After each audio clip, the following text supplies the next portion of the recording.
And as we talked about today, that touched me, that the two of you are genuine and real, qualities that we don't see very often in this world that we live in.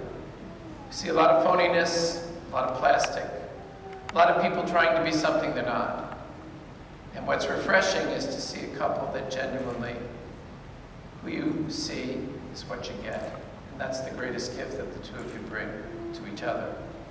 So as I was thinking about the two of you, and thinking about your celebration of the gift of love, I wanted to leave you with something that you might remember after tonight is finished, before you go off on your honeymoon. I came up with 3 very simple points. First is, never let a day pass where you don't tell each other how much you love each other and need each other. Sometimes that which we value most in life, we take for granted. The second is probably equally as important.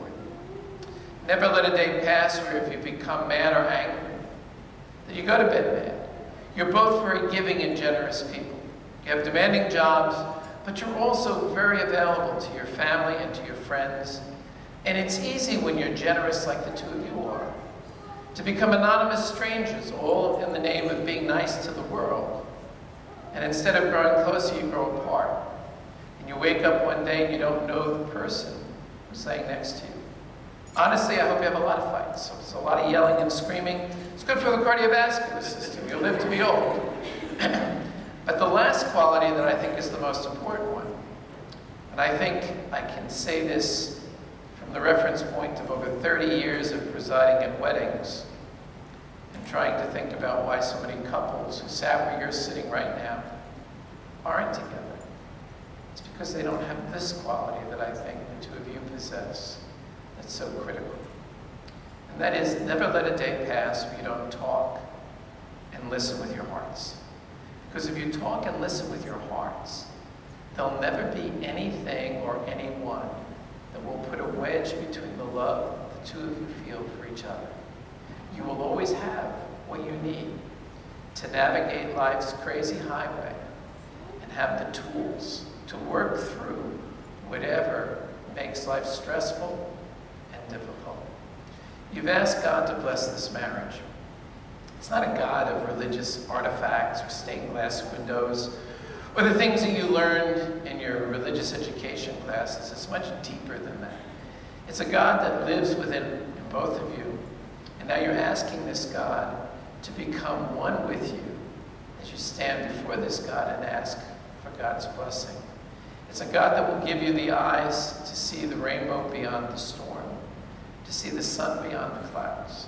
It's a God that will give you what you always need in those difficult moments when you want to give up and walk away.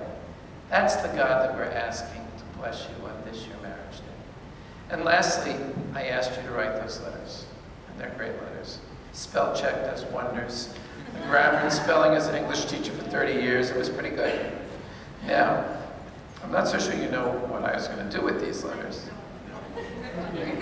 Oh, you really? Oh, good. Then you don't mind reading them to each other before everybody. What? No. Well, option A is you can read them to each other so everyone can hear you. Option B is I can read them so everyone can hear you. I'm so disappointed. Okay, I'll read them because I don't want her to pass out. And I'm reading them as they're written. No editing. Okay. I'm good at that, Mike, but I think that, no, yours is good. Jacqueline. You can look at each other since you're writing them. How are you? I hope you're good. Good. I just wanted to start off by saying that I can't wait to marry you. Through these 6 years that we've been together, you have been my best friend. And I couldn't ask for anyone better to spend the rest of my life with. You make me so happy. You complete me. I have so much fun with you and feel so comfortable around you. I can really be my crazy self when I'm with you. When work is tough, all I do is think about how amazing of a time we're going to have at our wedding. Mini-moon and honeymoon. We are probably going to miss our fur babies, but by the end of our honeymoon, I can't wait to start a life with you. I'm very excited for what our future holds. We work very hard for everything we have, and it will be nice to have a place to call our own. Buying a house is going to be an interesting experience, and I'm glad we're going to do it together soon. I know it's probably going to be stressful, but we are such a good team. We can move mountains together. Our plans to renovate the house seem like they're going to be a lot of work, but I think it will be worth it in the end. I can't wait to see you in your dress on our wedding day. I know you're going to look beautiful, and I'm happy that you will be able to see all of your family in one place. I can't believe the time is finally almost upon us. We're really getting married.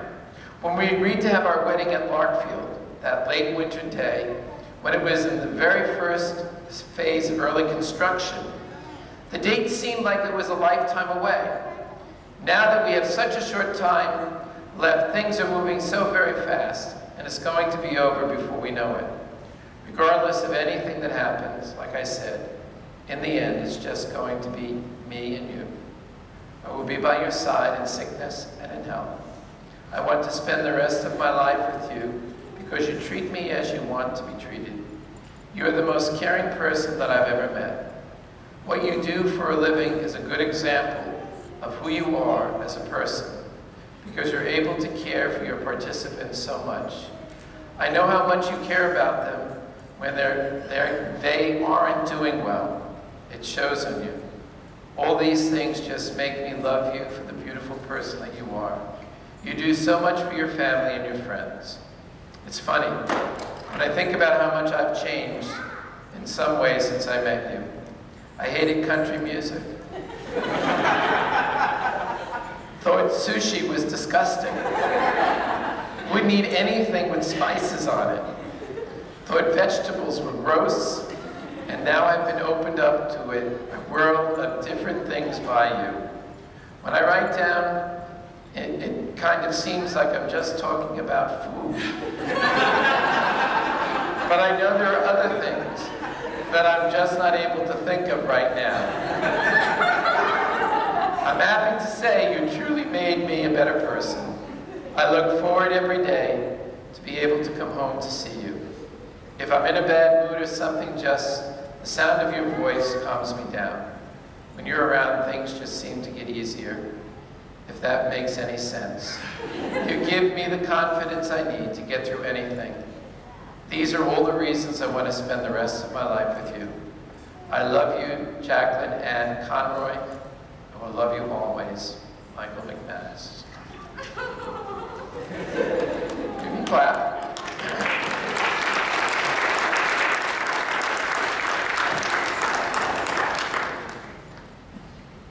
Michael, this is what your beloved had to say. That's a lot shorter. Mike, why do I want to spend the rest of my life with you? What can I say? It's been almost 6 years, and just when I thought I couldn't love you more, I do. You're such a beautiful person inside and out. You're my support system in everything I do. You're my kiss every morning to start my day.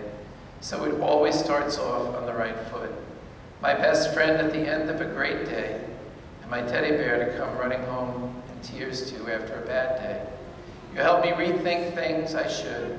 Help me realize there are some things I should worry about less.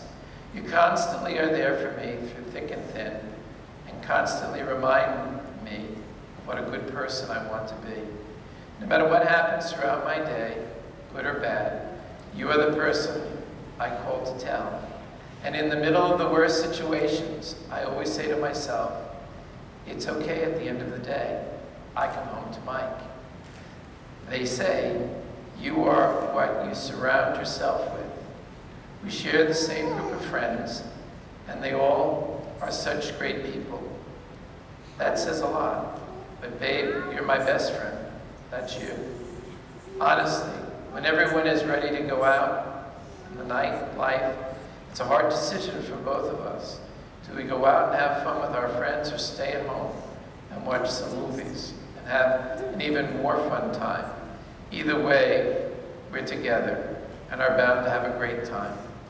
The way you help your family out so much, and the way you support your mom, shows me how you will support me as the years pass. Not every son is as supportive and as helpful as you are.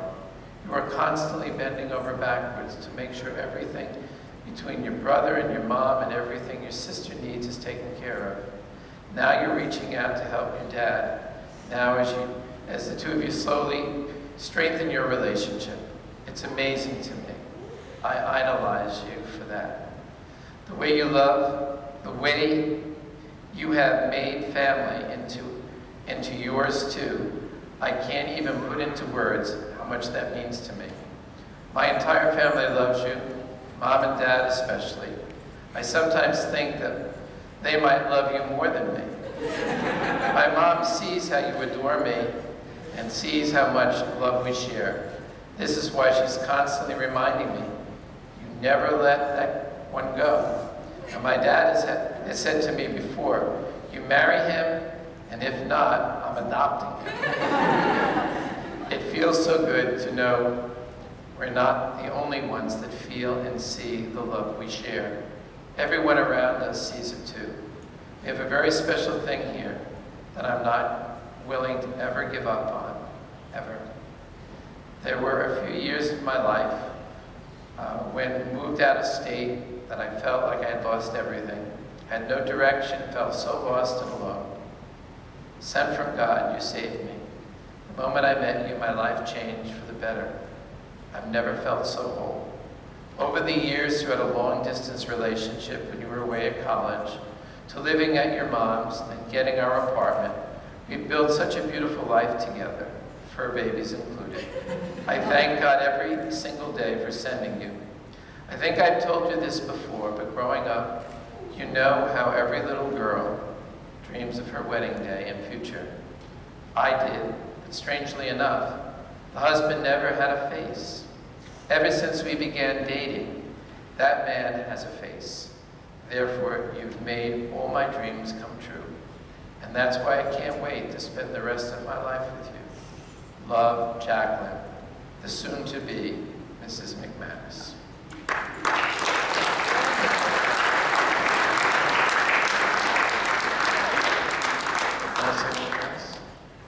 Want to say anything else?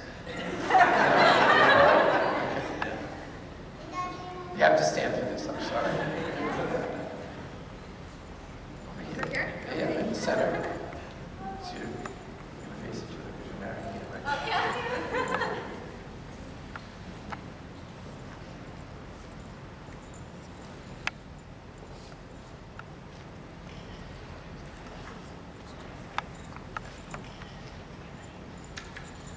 My brother and sister, you've come together in this holy place so that God might seal and strengthen your love in the presence of God in front of your parents and your family and your friends.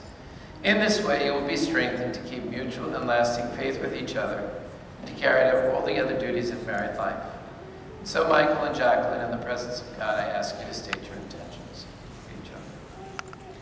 Jacqueline and Michael, have you come here freely and without reservation to give yourselves to each other in marriage? Will you love and honor each other as husband and wife for the rest of your days?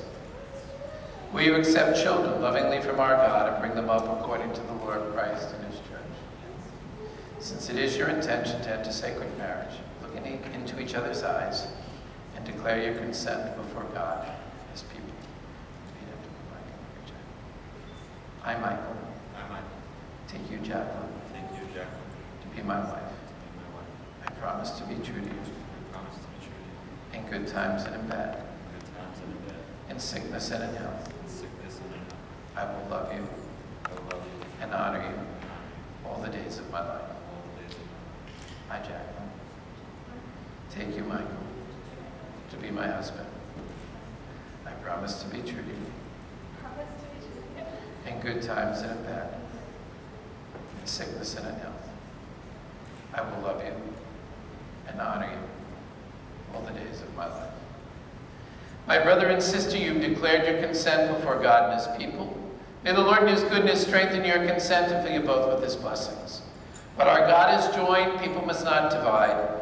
With the power that the Roman Catholic Church gives me as your priest, I sacramentalize and bless this marriage, pronouncing you husband and wife forever.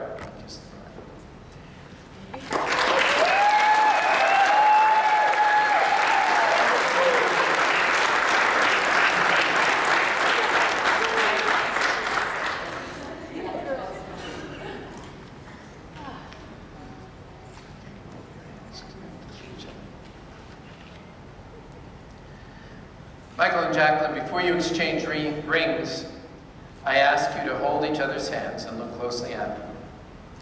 Today, you take each other's hands in marriage, and in this physical intimacy, remind you that from this point forward, you will travel together on the same road of life, hand in hand, as partners in love.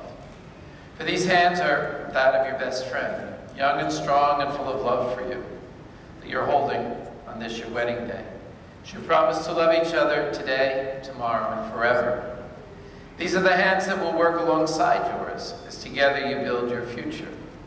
These are the hands that will passionately love you and cherish you throughout the years, and with the slightest touch will comfort you like no other. These are the hands that will hold you when fear or grief temporarily come your way. These are the hands that will countless times wipe tears from your eyes, tears of sorrow, tears of joy. These are the hands that will tenderly hold your children. These are the hands that will give you support and encouragement as you pursue your dreams. These are the hands that will hold you tight as you struggle through life's difficult times. These are the hands that will give you strength when you need it most. And lastly, Michael and Jacqueline, these are the hands that even when wrinkled and aged, will still be reaching for yours, still giving you the same unspoken tenderness with just a touch.